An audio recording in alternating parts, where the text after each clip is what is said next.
Dicey dining focus is on a popular steakhouse that health inspectors have cited multiple times. The Logan's Roadhouse on Leadington Lane in Birmingham received a health rating score of 93 back in April, but earlier this month that number dropped all the way to a score of 63. The $30 ribeye you bought last week? It might contain meat from up to 400 different cows. While you're thinking that's normal, there are 3 steak brands that guarantee single-source cattle. But here's the shocking part. They cost less than what you're already buying. Listen, there's something deeply wrong when a steakhouse builds its entire reputation on a deep-fried onion appetizer. But that's exactly what happened with Outback Steakhouse. The bloomin' onion became their claim to fame. Not their beef, not their cooking technique. A vegetable dunked in oil. That should tell you everything you need to know about their priorities. Here's what they don't advertise loudly. Outback serves USDA choice beef. That's 2 full grades below USDA prime. It's like buying a Honda Civic and paying Porsche prices. Except at least the Honda runs well. Their marketing team works overtime, talking about how their beef is aged, seasoned, and seared to perfection. Sounds impressive, right? But notice what's missing from that fancy description? Where the beef actually comes from. Dead silence. A former Outback server spilled the beans online last year.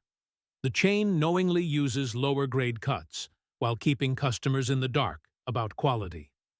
Meanwhile, prices keep climbing like a rocket ship headed for Mars. The business model is brilliant in its simplicity. Raise prices, hope nobody notices the mediocrity, and bank on brand loyalty from people who remember when Outback actually cared about steak. Customers report paying $35 for ribeyes that taste like they came from the clearance section. One Yelp reviewer put it perfectly. "I've had better beef from my local grocery store's bargain bin." The irony? Outback could fix this tomorrow by upgrading their beef grade. But why bother when the bloomin' onion keeps people coming back? Speaking of chains that lost their way, wait until you hear about Sizzler's spectacular fall from grace. Filed for bankruptcy in 2020, and the decline has been absolutely stunning. We're talking about a chain that went from over 700 locations at its peak down to just 74 locations by 2025. That's not a gentle slide. That's a corporate faceplant of epic proportions. But here's the thing that really gets me. Sizzler survives almost entirely on nostalgia now. People remember it from childhood, like that old toy you thought was amazing until you found it in the attic 20 years later. The actual food experience has deteriorated so badly that memory is literally its only selling point. And the reviews? Oh boy, the reviews tell a story that would make a grown accountant cry. 1-star reviews dominate their Yelp pages across multiple locations. The combination of bad service, dirty locations, and genuinely unappetizing food has become so consistent it's almost impressive in its awfulness. One reviewer perfectly captured the tragedy. "Our server was so sweet, but Lord, that food." Even when they manage to hire decent staff, the kitchen sabotages everything. Reviewers describe the steak as rubbery, which the restaurant speaks for, "We've somehow made beef bounce." The chain once represented American casual dining innovation.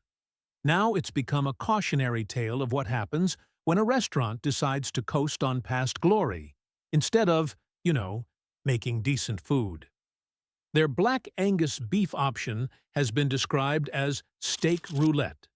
You never know if you'll get something edible or something that clearly spent way too long in a freezer. But speaking of disappointing beef experiences, wait until you hear about our next disaster. Logan's Roadhouse managed something truly spectacular in 2024. They ranked dead last among 13 prominent steakhouse chains. Dead last. That's like losing a spelling bee to someone who thinks cat has a silent Q. But here's where it gets really interesting. Customer complaints don't just mention bad steaks. They describe entire groups of 4 people receiving incorrectly cooked meat simultaneously. What are the odds? It's like watching a magic trick, except instead of pulling rabbits out of hats, they're pulling shoe leather out of the kitchen. And trust me, shoe leather isn't my colorful description. That's literally what customers are writing in reviews. Multiple people comparing Logan's steaks to footwear. When your beef starts reminding people of what they're wearing, you've got problems. The real kicker? The issues don't stop at steaks. Ribs arrive fatty enough to grease a truck. Burgers show freezer burn that looks like they've been storing them since the Clinton administration. Even the mashed potatoes taste reheated, and look like it too. Social media reviews are brutal. One customer called their local Logan's a disaster of a place. Another compared the meat quality to cheap cuts from Walmart. Walmart! At least Walmart doesn't pretend to be a steakhouse. Then there's the bright spot that makes everything worse. Their rolls are consistently decent. When bread becomes your restaurant's saving grace, you're not running a steakhouse anymore. You're operating an expensive bakery with a meat problem. But wait until you hear about our next chain disaster. With only 8 locations left standing as of 2025, Sirloin Stockade has absolutely zero excuse for the disaster they're serving up. 8 restaurants. That's fewer locations than most people have fingers, yet somehow they still can't get it right. Here's the kicker. Every single one of those 8 locations is drowning in 1-star reviews. When you've got so few restaurants that the CEO could personally visit each one in a weekend, how do you still mess up this badly? The buffet situation has become legendary for all the wrong reasons. We're talking about food so questionable that customers describe it as inedible options across the board. And here's what really gets me. Even when reviewers praise the waitstaff as sweet and attentive, the food is so catastrophically bad that good service can't save the experience. One reviewer nailed it perfectly. Food was so bad you had to use the terribly awful bitter drinks to wash it down.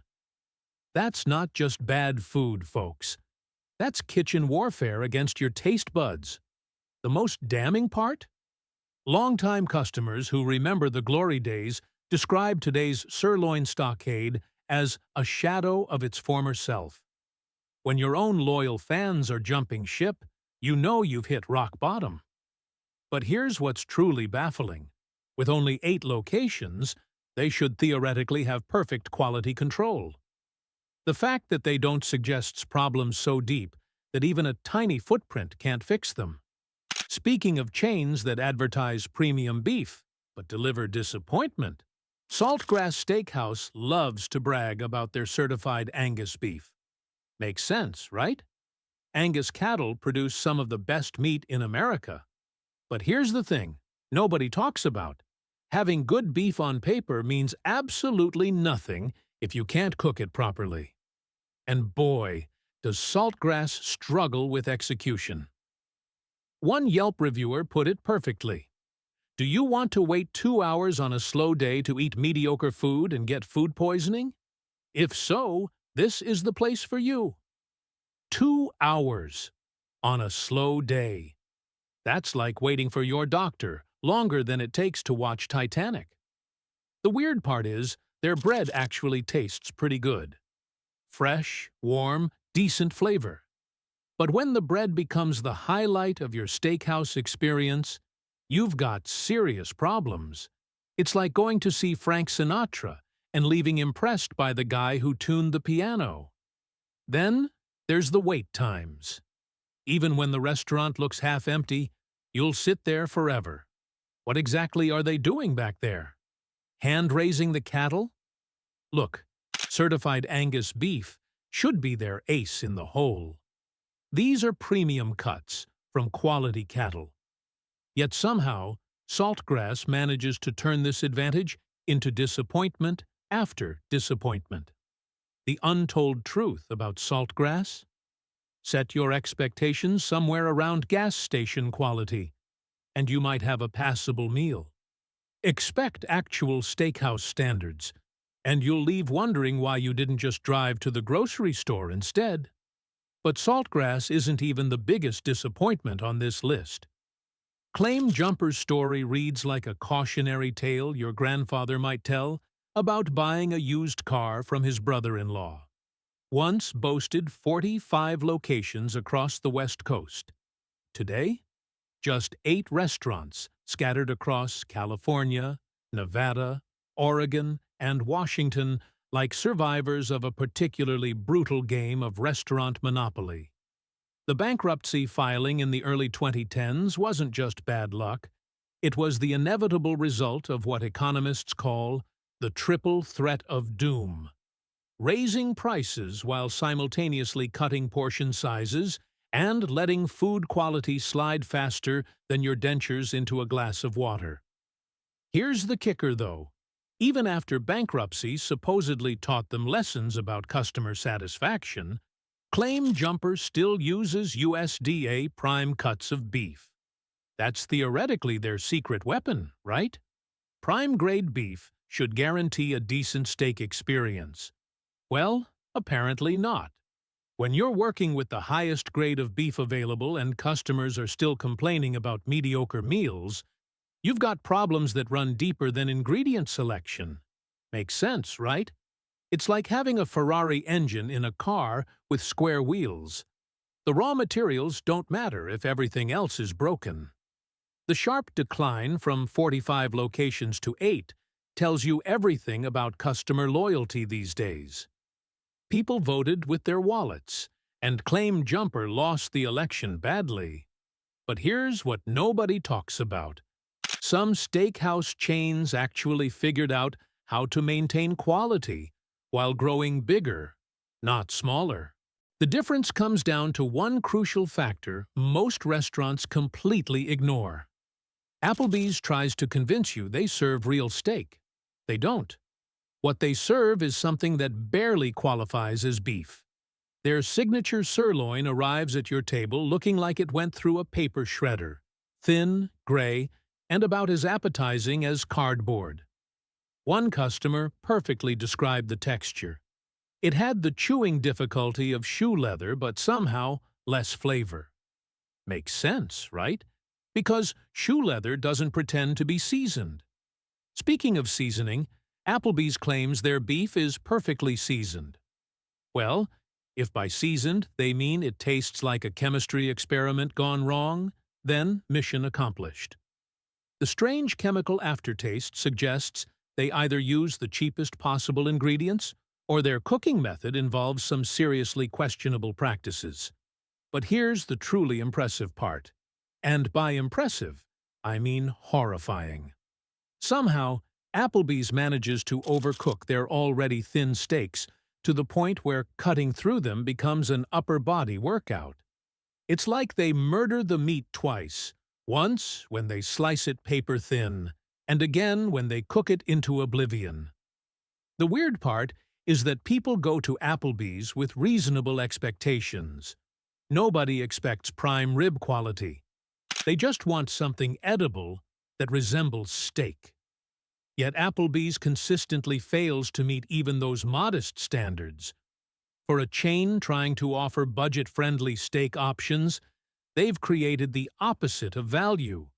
You pay reasonable money for genuinely terrible food. Then there are the steakhouses that actually understand what quality means. Ruth's Chris has figured out something most steakhouse chains never will. They've cracked the code on serving premium beef at scale without turning into another mediocre disappointment. Here's what sets them apart: USDA prime beef and American Wagyu, sourced exclusively from small sustainable farms. Not factory farms, not commodity suppliers cutting corners to save a buck. The real deal. But here's the kicker: they age their beef properly. We're talking about a process that transforms good meat into exceptional meat, and most chains skip this step entirely because it costs money and takes time. Well, Ruth's Chris doesn't skip it. Their gorgonzola-crusted filet with bacon and scallions isn't just menu filler. It's proof that quality ingredients and thoughtful preparation can coexist in a chain restaurant. Makes sense, right? The weird part is how they maintain consistency across dozens of locations. Most chains achieve consistency by lowering standards to the lowest common denominator. Ruth's Chris does the opposite.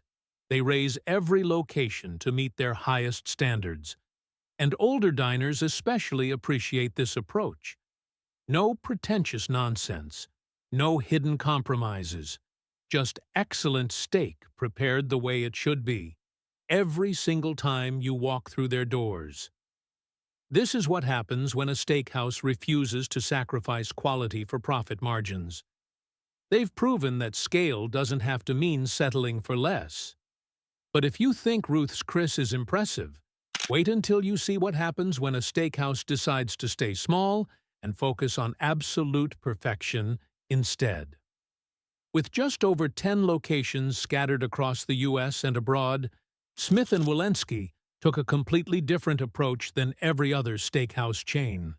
They chose exclusivity over expansion. Smart move, actually. While other chains were busy opening hundreds of locations and cutting corners to maintain profits, Smith & Wollensky decided to stay small and perfect their craft. Think of it like the difference between a master watchmaker and a factory assembly line. Both make timepieces, but only one creates something truly exceptional. Here's what makes them different. Exclusively USDA prime beef and American Wagyu sourced from sustainably run small farms. Not commodity suppliers shipping frozen meat across the country. Real farms with real standards. But then there's their aging process, 28 full days. Most chains skip aging entirely, or do a quick 7-day turnaround to save money. Smith & Wollensky lets their beef sit for 4 weeks, which transforms the flavor and tenderness completely. It's like the difference between instant coffee and beans that have been properly roasted and aged. Their signature dishes prove the point perfectly. The gorgonzola-crusted filet with bacon and scallions isn't just throwing fancy ingredients together. It's expert preparation meeting quality sourcing. Same with their Cajun-marinated USDA prime dry-aged bone-in rib eye. Limited locations mean higher overhead per restaurant, which sounds like a business problem until you realize it's actually their secret weapon. They can afford to invest in quality ingredients and properly trained staff that mass-market chains simply cannot justify. Well, there's one more chain that proves premium quality doesn't have to mean pretentious dining. The Capital Grille proves something most people think is impossible these days. You can actually run a large steakhouse chain without turning into garbage. They've got over 50 locations across America, yet somehow they haven't fallen into the trap that destroys every other big chain. What's their secret? Well, they're basically the opposite of everything we just talked about. While other chains are sneaking cheaper cuts onto your plate, the Capital Grille uses exclusively USDA prime beef. Not choice, not select, prime, the good stuff that actually justifies the price tag. But here's where it gets interesting. They don't just buy prime beef and call it a day. Each cut is hand-selected by their buyers, then dry-aged for weeks to develop that deep, rich flavor that makes your taste buds do a happy dance. Their kitchen staff actually knows how to cook. Revolutionary concept, right? When you order medium rare, you get medium rare. Not shoe leather disguised as steak. The weird part is that the Capital Grille manages to maintain these standards across dozens of locations. Most chains fall apart when they hit 10 restaurants, but somehow these folks figured out the magic formula. Sure, You'll pay more than you would at Applebee's, but that's like comparing a Rolex to a gas station watch. They're not even playing the same game. The bottom line? When you want a real steakhouse experience without rolling the dice on quality, the Capital Grille delivers every single time.